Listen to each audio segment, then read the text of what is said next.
In tonight's cover story, WGN's Mike Lowe takes you inside the Chicago Police Department's strategic subject list. 2016 just barely underway, and the city's already recorded its first homicide. Chicago's most violent year in 2 decades. A man is shot and killed late last night in Inglewood. As the epidemic of shootings shot a woman near Navy Pier. It happened just after midnight. And killings a fatal shooting on the west side spread across the city. Murders and shootings both increased. At least 19 people have been killed and more than 100 wounded, destroying nearly 800 lives. We outpaced New York and Los Angeles in homicides and shooting victims. Officials searched for answers. We had a reprehensible amount of shootings and murders. And a city grappled with violence through outrage. We're ashamed to have more murders here than Los Angeles and New York combined. We are ashamed that we are the blood city in America. And tears. I just want my brother back. That's all I want. I want him back. And on June 15th of last year, a steamy 92-degree night in the city, 28-year-old Antonio Perkins was hanging out on the sidewalk outside of his home on the city's west side. He started streaming a Facebook Live video about the weather.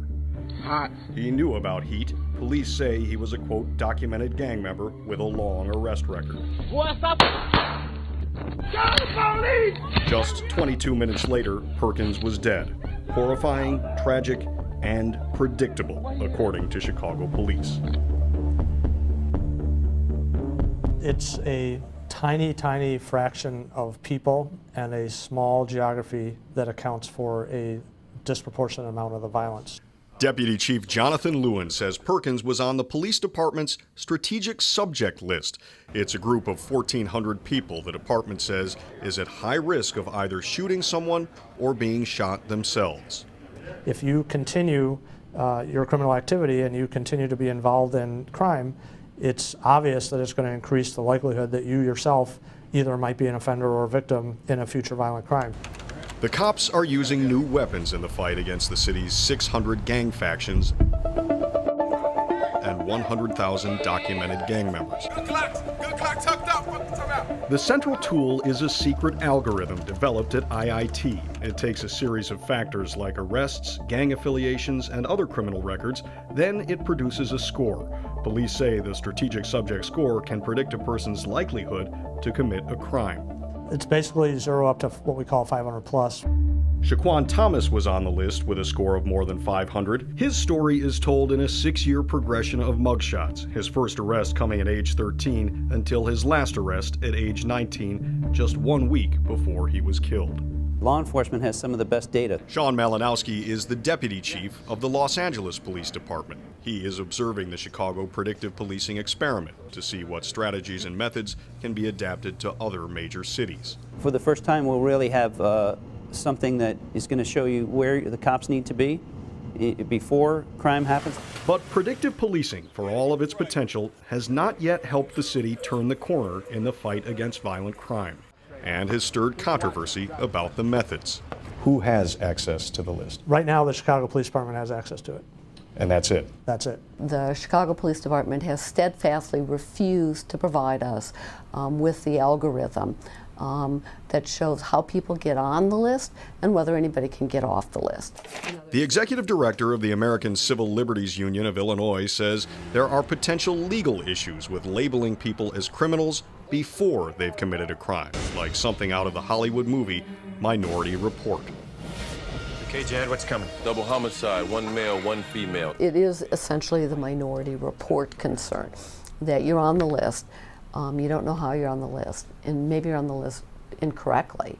Police deny that they target people based on religion, race, gender, or geography, but they won't share the exact factors they use.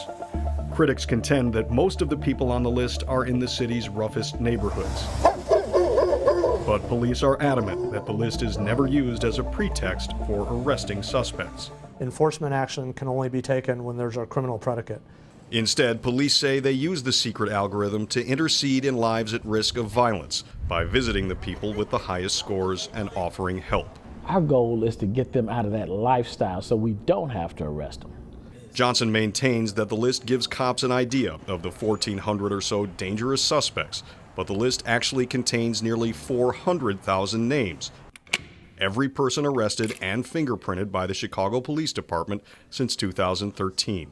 That lack of transparency is one of the factors, again, that the Department of Justice identified. In a scathing report issued this year, the United States Department of Justice found, quote, deficiencies in how the city and CPD collect, analyze, and publish data regarding police activities contribute to the department's failure to identify and correct unconstitutional policing. 2017 is showing few signs of slowing the surge of violence. At least 4 people have been killed and more than 30 wounded in Chicago this weekend. The algorithm is still a secret. The problem is not. We had 768 murders in this city last year. This thing is urgent. In Chicago, Mike Lowe, WGN News. If the devil is truly in the details, he's found no shortage of work in the small cracks in the crumbling buildings in Gary, Indiana. Gary, Indiana's home, yeah, home sweet home. Even in the morning sunrise, nearly everything is fading. Nobody's seen color in this area for how long? Bleak and boarded, the city is home to disappearing factory jobs, dying steel mills, and rising crime. And we're left with all the buildings but no people to fill it or no communities to fill it. If one building could embody the city's ghostly feeling, it would be the abandoned transportation hub, Union Station. You know, we don't think of America as having ruins, but that's what this is. Yes, could have a total restoration, you know, with the right people behind us. Majority of our parents, grandparents who came here, my great-grandparents, they all came here through this train station. The one-time destination, however, has become a dead end, passing trains, a window into the lost soul of the city. It's not a destination for anybody. Now it's the building's guts. I mean, really, it's what you see. All the rusty freaking beams, old concrete, no windows, cool graffiti.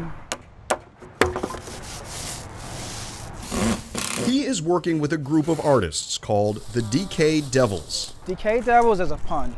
I've been in every building in the city, across the United States. We've been on abandoned bridges 400 feet in the air, rooftops, basements, you name it. They all call us daredevils. Daring to go where no one else will, the group's leader Tyrell Anderson wants to do something about his decaying home city. We have to preserve what we have. We have to learn and know our history, and that's what we're aiming to do. It's an idea to spruce up the city with fresh paint, so the boarded up buildings are projecting life rather than reflecting despair. He secured $22,000 in grant money from the John S. and James L. Knight Foundation. Then he assembled a team of painters, some wearing art on their sleeves, to reimagine Union Station. We have 7 artists still going to be doing spray paint for the Union Station here today. To ensure the positive energy would not be overshadowed, the artists were given one guideline. The paintings had to somehow evoke the theme of growth. This idea of bringing art back to the city is pretty cool, you know. There's a lot of talent here in the city. Now we need a black, a neon pink. Yeah, that's probably it. They find the beauty in the roughage and then show that to people who maybe don't have the artistic eye to see that when they go places. Gary is fighting powerful forces, poverty, crime, and on this day, even nature. The hard part is trying to get people not to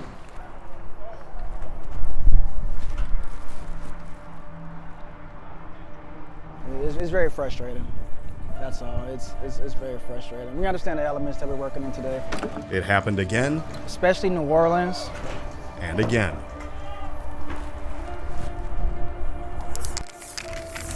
But even with the wind knocked out of them, they were determined to breathe new life into the old building. I don't know what I should say. With a little help from family. Watching my grandson's board, so don't fall over.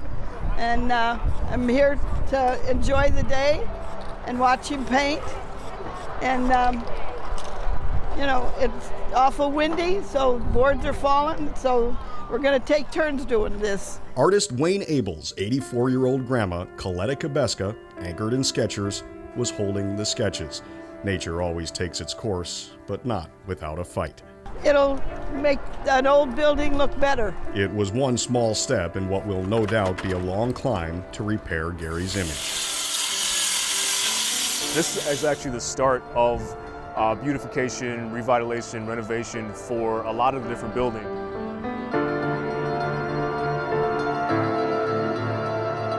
What we want to do is pick a location that kind of gets overlooked, but has a strong, significant meaning to the city, and we want to bring people back. For one afternoon, using their own artistic voices, the DK Devils proclaimed they are indeed in the details.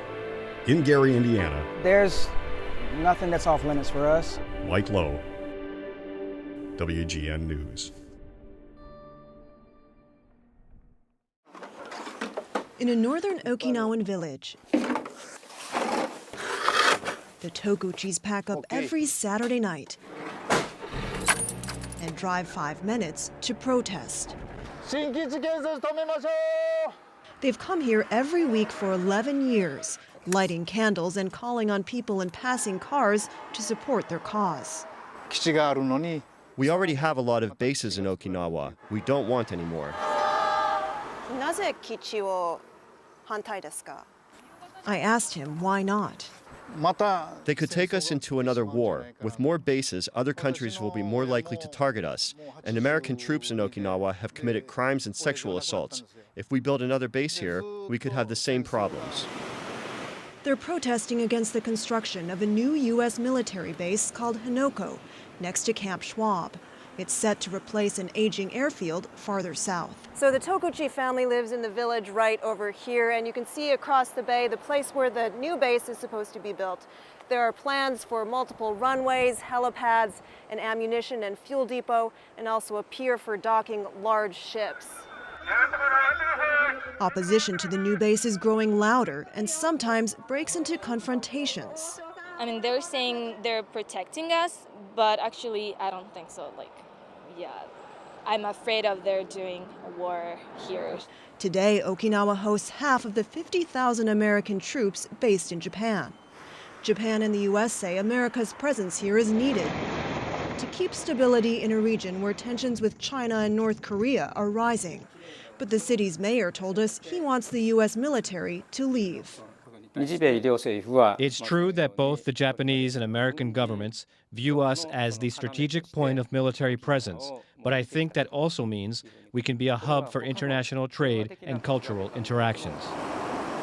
The new base, he says, could ruin that potential. The planned airfield will replace and destroy the beautiful nature in the area, and it will obstruct our future development. It's about a 60-minute drive south from Hanoko, where the new base is supposed to be, to Futenma, which is the base it's supposed to replace. We're going to head down there to see what residents here are worried about coming to their area.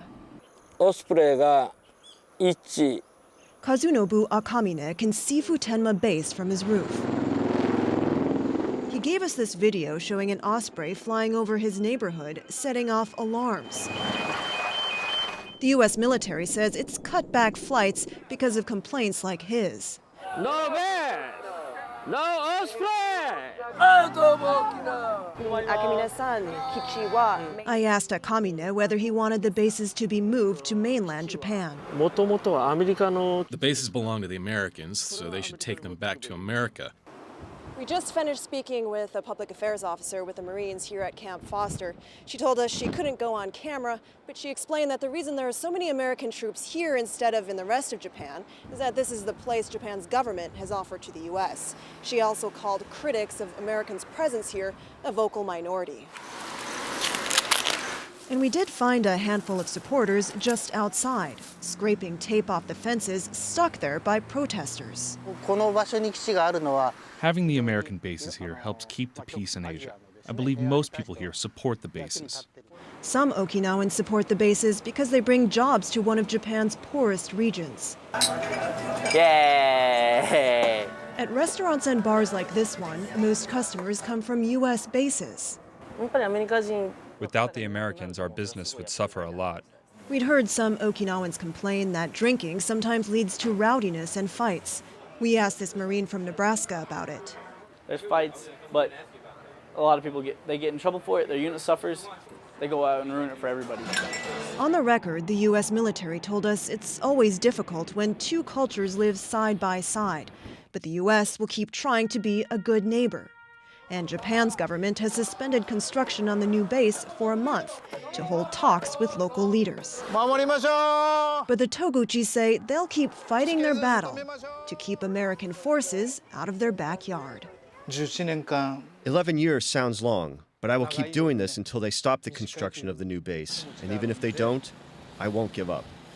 Roxana Saberi, Al Jazeera, Okinawa, Japan.